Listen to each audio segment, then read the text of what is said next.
Welcome everyone to Mail Fuzz TV. I am Peter, that is Connor, and we are going to talk about Star Trek The Next Generation Season 6, Episode 19. It is called Lessons. So full spoilers for the episode as always. And this is a Picard romance episode. He falls for a commander that's now on board the Enterprise. And the episode is mostly just a story of him falling for her and their relationship kind of blossoming. And then a crisis at the end of the episode kind of calls into question like him having a relationship with someone on board and decisions that come from that. It's quite funny because that element of it is what the description of the episode kind of describes it as, when it's really like only the very last like 10-ish minutes that's that. Yeah, it's hard to sell it though, right? Without hinting towards like where it's ultimately going to go, because this episode, like there's 2 or 3 scenes in this episode in particular that are just Picard and Commander Darren is her name, where they're just playing music together, and those scenes go on for quite some time. There's a scene where she's like sitting with her her portable piano that she sort of rolls out, and he's got his flute, and they're just like playing music, and they try something, it goes okay, and then she's, let's try this instead, or let's try this now, let's be more playful. And it's all a bit subtext. It's all it's all a bit sexual, really, when you stop and think about the subtext behind it. But in a nice way, not in a gaudy way. Although I'll be honest, I could not help but think of "You Blow, I'll Do the Fingering" when he whipped out that flute, and especially because there's one point she tries to use it, and he's like, "You're not holding it right. Let me show you." Yeah. And I couldn't help but think of Fassbender and Alien Covenant, and it did take me out of the scene a little bit. It's not Star Trek's fault. This is that something came along decades later and ruined the scene for you. Yes. It's not the show's fault by any means, but I couldn't help but think of it. So that's just the gist of the episode. We'll get into it and the questions that arise, and for the most part, talk about Picard as a character, I imagine. But how did you feel about Lessons? I think as romance episodes on this show go, it's about as good as it gets. It was a bit more nuanced. They had a bit more. Yeah. I think, it does feel a little bit accelerated, like how quickly it becomes like a potential issue on the ship that he has a relationship with someone who's on board, because it's like they've kissed that morning, and by the end of the day, like Riker is uncomfortable that he's been asked questions, like she wants special treatment. Like it feels that happens so obscenely quick that I get it for TV purposes, it has to happen quick, but it feels really quick. It does. It's the sort of thing that in a modern show, this would be kind of a ongoing subplot over 4 or 5, maybe even longer episodes. Yeah, but I mean, seeing how Picard sort of recognizes this, his like hesitation to even be in a relationship because it might be weird because she's a crew member, and then kind of like how he handles it when Riker does come to him, like those are all very interesting scenes, and like seeing how he actually tries to deal with that and internalize it is solid. Like all these moments on their own are handled well. Yeah, definitely, and it's obviously something that's very relatable to a lot of people, workplace relationships that obviously this is just in a different setting, but the core dynamics and the power issues at play, they're all kind of there.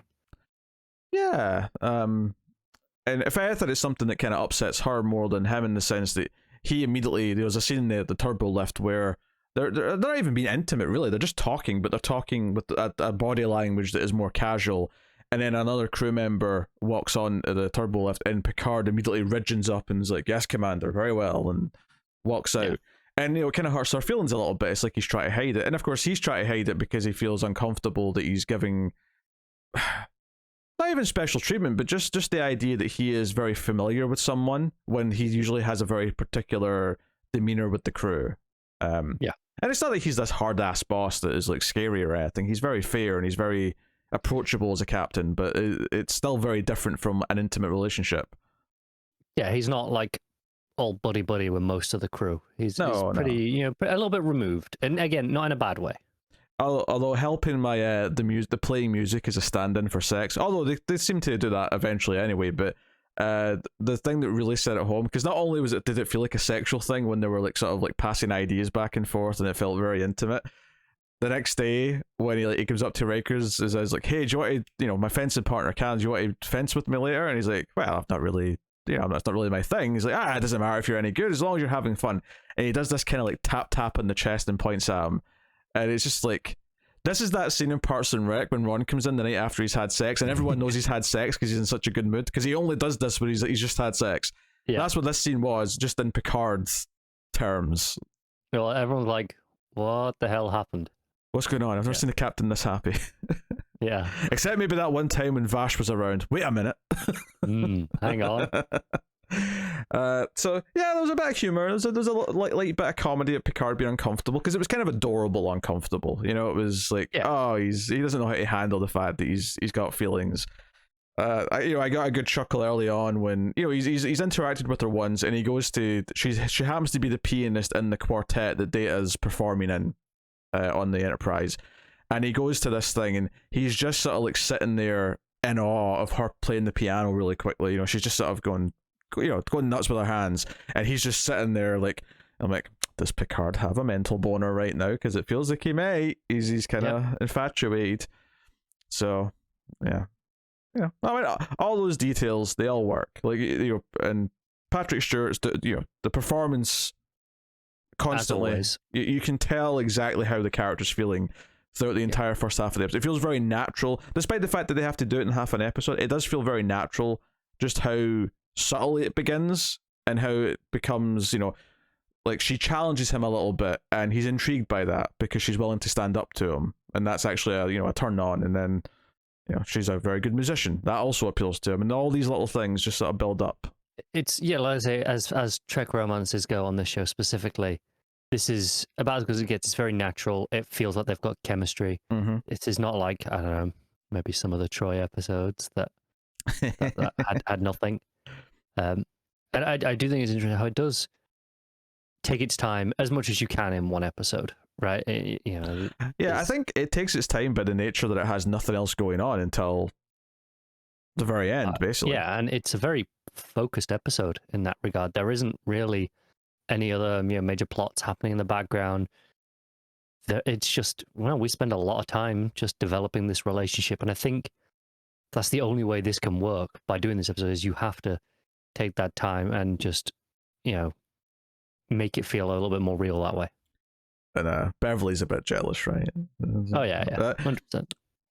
They did the smart thing of having like him have dinner with Beverly before the concert, and he's talking about all this stuff that he's learned from Darren, and he sounds fascinated. He sounds like he's really into it, and it's not really necessarily even clicked for him that it's a romance thing yet. It's not until he sees her playing piano where I think he really feels that properly for the first time. But there's a scene where Darren clearly is getting interested in Picard after they've played music for the first time, and she's talking to Crusher. She's getting scanned for a medical reason, and she starts asking questions about the captain, and just the way Beverly's asking every question, like, yes, I do know him. I've known him a long time. Yes, he's quite fascinating. He's like, I see. Oh, a duet. I see. I think she says I see like 5 times in that scene. Intentionally so. There's a point to it. It's not just the repetitive writing. It's very much her kind of doing that, shrugging it off. Yeah. Like being just a little bit removed, being a little bit awkward, but not wanting to seem incredibly rude and just ignoring them. But also, I think I say it's half that. It's also half that thing where you're like, you're into this person, and I'm going to be kind of smug because I figured it out, and you're not ready to admit it yet. There's a little bit of that tone in there as well. So you've got that.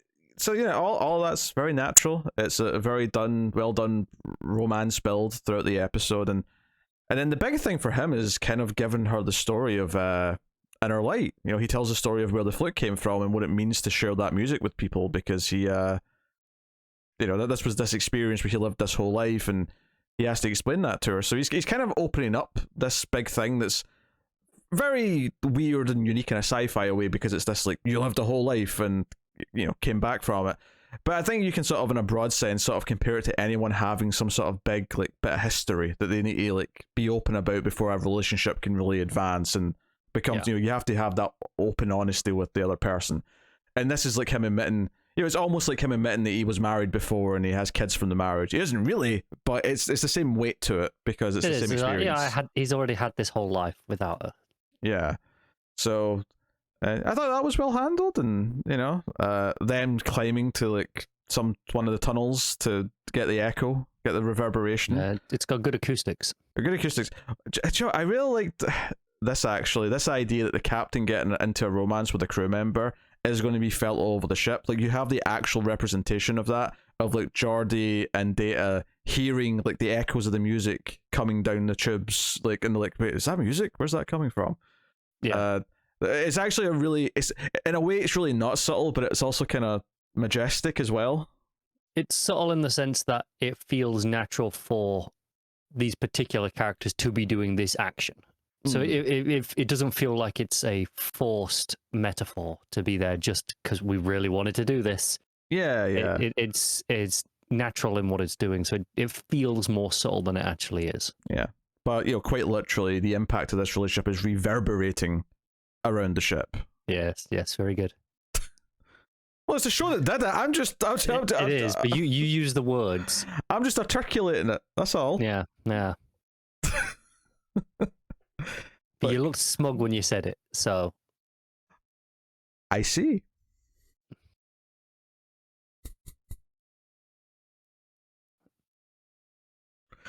Oh. Because now you look even more smug, and I hate it. Yeah, Picard even goes to Troy to ask for permission, just to make sure it's not a HR problem. Yeah, like, we good here? Like, and she's like, you're not treating her any differently? You're still going to send her on missions? You're still going to acknowledge all requests the same? No special treatment? And he's like, yeah, obviously. Why wouldn't I? And I'm like, yeah, well, that's kind of what I liked about the Riker thing, is Riker, she's kind of like pulling some moves that are a bit like, she's kind of overstepping a little bit. And don't get me wrong, I think the start of the episode makes it very clear, but in the way she challenges Picard, that's just who she is anyway. Like, she was always going to try and pull these little fast ones. Yeah, because that's what gets it, is she's just pulling this experiment in the middle of the night where she thinks that no one's going to be noticing, and it's draining all this extra power. And she's kind of doing it without permission because she's like, I didn't want to wait. Yeah. So it's not like she's trying to do things because she thinks she'll get away with it because she's shacking up with the captain. She's doing it because she would be doing it anyway. And it's just other people are now feeling like, can we challenge her the same way that we could before because she's with the captain? And, Picard doesn't even, he's like, Riker, this is your responsibility to assign these roles. Because the dispute in question is like, she tried to like poach a staff member from another department. And Riker's like, no, you can't just do that. I have to approve that, blah, blah. And Picard's like, yeah, this is your job. This has always been your job, and I've never questioned any of your decisions as pertaining to this before, so I wouldn't now either. So if you decide she doesn't get the person, she doesn't get the person. That's on you. And, that makes Riker feel better. But the big test, of course, is when there's a bit of a disaster towards the end of the episode. And I think they do set it up with a brief bit of dialogue earlier, but they're going to evacuate a colony on like a moon or something. And there's a solar storm that's coming that's so powerful, it's more powerful than any storm that they've ever had, and it's going to kill everyone if they don't evacuate in time. But it turns out it's going to be quicker than expected, and they're going to have to try and like put up deflector shields with like devices on the surface of the moon or the planet or whatever it is. And Riker assigns, and notably, again, bringing that previous thing back in, Riker's the one who assigns her to be the one who leads this team to go and do this. And she even says to Picard, when Picard tries to talk to her afterwards, like, no, Riker gave me that job because I'm the best person for the job. It makes sense. And they do. They save all the lives. They have to hold off even though it's dangerous. At one point it's like, hey, they might not survive if they're trying to keep, they're having to manually update these shields on site. And there's a little bit of, will Picard follow through and make the right call that he would for anyone else? And he does, and leave them there, yeah. And he does it, I would say, without any real hesitation. Like, he asks for the facts, and as soon as he has the facts, he's like, okay, well, the colonists come first. Like, that's our job. That's what we're here to do. So they get off first, and then as soon as they're all evacuated, then we beam up the others. And it's like, okay, so he made the right choices. And I kind of like because they play it like maybe she's dead, or we found survivors, and she beams up as the last survivor. And it's like, okay, she's not dead. But I like this idea that Picard realized that in that little window where he thought she might be dead, that he felt himself shutting down and unable to perform as captain because it hit him so hard that he couldn't do anything.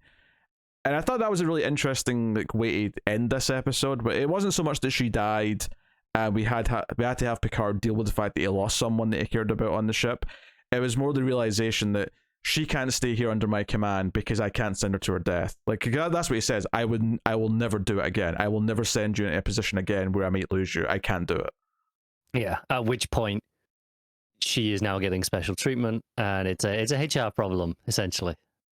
Yeah, and it's not even like special treatment she wants. Like, she understands why he's saying that, and she's like, well, if you can't do that, then I kind of have to transfer and be somewhere else. Yeah, and she doesn't want to be, she wants to be, taking the risk that everyone else is, because that's what she signed up for.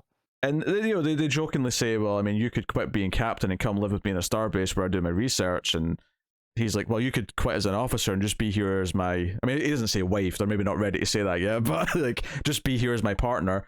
And like, both of them are like, yeah, but no, we're both not going to do that because we both care about what we do. So it's like, okay, well, maybe we'll still visit, we'll plan shore leave together and whatnot, but clearly you can't be under my command. And of course, this is the part that doesn't quite, you said this is quite relatable for a lot of people. This is the part that isn't as relatable, because obviously most workplace romances don't have decisions being made that put people in danger, right? This is purely a military style outfit. They're obviously not non-existent, that these relationships do happen in the real world. Yeah, and with that level. Yeah, I'm sure there are other examples. Sure, like maybe, like firefighters, police, maybe. Jobs that require pilots, danger. Maybe, I don't know, something like that. Yeah, maybe pilots. But most workplaces, you intentionally don't put yourself in danger, regardless of what the danger is. Yeah, usually. Right, most of them anyway. So this is the part that's maybe a little less relatable for most people, but still obviously has real world applications you can fit it to. So it ends with this bitter moment, and the last line she has in the episode is, whatever you do, Picard, don't never lose the music, never lose that part of you, because that's like a special part of him that's more. And Picard, arguably up until that point in the show, didn't have that personal thing. He cared about certain things. He did care about music. He cared about art. He cared about archaeology and stuff like that. But it's like, no, this is a part of you that's just a passion. It's just a personal thing that is unique to you. Yeah. So it ends in this kind of bitter note of that she's leaving, but he's kind of realized like how important that was to him. Like, maybe he didn't realize how important that music was to him until he actually had to share it with someone else. And all of a sudden it's like, oh, this is like a big deal that I'm, if I laughed a little bit when she said, oh, you've never like played with someone else before. He says, no, just a computer. And I was like, yeah, it's just still about sex. Yeah. So I got a little chuckle out of that, but it lands all the way through. I think, the problems arising so quickly, and then the life-threatening problem happening by the end of the episode, those two things happening so quickly do feel a little bit artificially sped up for the sake of fitting it into an episode. But that's really the extent of my complaint, because I think everything else that the episode's saying about Picard's personal life and how he engages in relationships are all quite solid and interesting and fit the character. Yeah, it does pretty much what it sets out to do. And like I say, there is that. It's a little bit rushed, but within the confines of, realistically, you're not going to get a two-parter for this sort of episode. So within your confines of doing it within one episode, I don't think it's possible to do it and not feel at least a little bit rushed. I just don't think it's possible in 45 minutes to do that. Yeah, I think that's fair. And there's little things like at the start, she also challenges the fact that he shouldn't be drinking tea like this late. So gives him like a decaf version. This herbal blend, which he's like, nope, that's shit. But notably, later on, he does give Beverly another one, because she says she has like 6 or 7 options that she's programmed out of the computer, and he's found one of those that he likes, and he's sharing it with Beverly later on in the dinner scene. So I think it shows that he does need like a partner, in the sense that he needs someone else to like just throw a wrench into like all the way he does things. Like everyone benefits from a second perspective and some outside influence, whether it be something as simple as like you eat and drink something you shouldn't, so maybe you need someone to just give you a little like telling off or something. That's like a little example. Some are bigger, opening himself up with these musics, obviously the much bigger thing. Yeah, but yeah. So as far as great little character episode, and I think both of us would say that this is better than Our Light, because I think that episode's a bit overrated. You flat out didn't like it. Again, I think I remember saying I like the point. I like what it does for the character I like what I like here is I like that it still has that weight and implication to Picard after that, because it should. I just didn't enjoy it as an episode. It has nice it's not been forgotten. There's been references to the flute before now, and then this obviously directly had him just talking about it, so it's nice that it has had this lasting effect. Yeah, it needed that, and I appreciate it for that. But I definitely prefer this over Inner Light as an episode. Like, I think this is a better constructed, episode of media to enjoy rather than simply just dissect the point of it. Yeah. So yeah. Solid episode. Very personal episode, and I appreciate the attempt of it. So next time we'll be back to Deep Space Nine, so that'll be the next Star Trek we do, but we will look ahead and see the description for the next Generation episode, which is called The Chase. Here's the description on IMDb. The crew of the Enterprise must race against various rival powers to uncover an archaeological secret that explains the predominance of humanoid life and life forms in the galaxy. Oh, that's interesting. So that's going to explain why most alien races are all kind of similar, barring a few bumps or ears or whatever. That's interesting.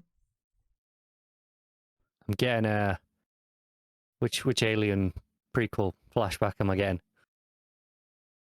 Prometheus? Probably. Yeah, I mean, I think the suggestion here would be that we all come from the same ancestor, would be the obvious thing. And we're all divergent from the same thing. Or, maybe they'll do something else with it. Maybe they'll do something where, I don't know, maybe everyone was more different, and then, like, one humanoid species went around and, like, spread their seed, like, amongst all the different species. Maybe it's the crab theory as well. It has a specific name, but the reason why so many things evolve to basically be crabs that are completely unrelated, because it's just like the perfect form for that style of environment. Well, that's the thing. They're always bringing up M-class planets that humans can breathe on. I mean, clearly, if different species are evolving in M-class planets, it makes sense they end up being similar. Exactly. Yeah. Also, you just mentioned the archaeology stuff. Oh, look, Picard will be interested. I know. So it's an interesting subject to tackle as an episode anyway. Directed by Jonathan Frakes as well, this next one. So, and those tended to have been pretty good ones. Yeah. So those are some good stuff. Looking forward to it. But that's next time when we come back to Next Gen. We have Deep Space Nine next though, so look forward to more of that. Because I've missed Deep Space Nine. I'm looking forward to getting back to it. So let us know what you thought of this one in the comments below. Like, subscribe, ding the bell for notifications and all that stuff. It helps us out a lot, I should say. And of course, you can support all the content by going to patreon.com/MailFuzzTV and support us over there on a monthly basis, or you can hit us with a super thanks on YouTube as a one-time thing if you prefer. But any and all help is appreciated. So thank you very much for joining us. We always appreciate it. Keep watching Star Trek, and somewhere out there, Wesley Crusher is happily being sent to his death by a superior officer, because no one's ever given a shit about Wesley Crusher.